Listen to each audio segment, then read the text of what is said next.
Rosalie, ano na ang mga napag-usapan dyan sa pagdinig? Ella, humarap sa House Committee on Appropriations si Defense Secretary Gilberto Gibo Teodoro para sa pagdinig ng panukalang pondo ng kanyang kagawaran para sa 2025.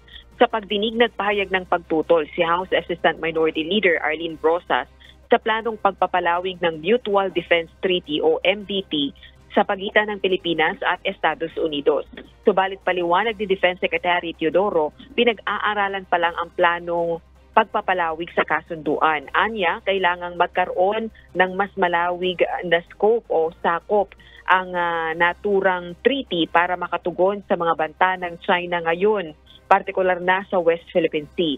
Nilinaw naman ni Secretary Teodoro na hindi ito nangangahulugan na magkakaroon ng dagdag na Enhanced Defense Cooperation Agreement o EDCA site sa bansa. Sa kasulukuyan kasi ay meron ng 9 na EDCA site.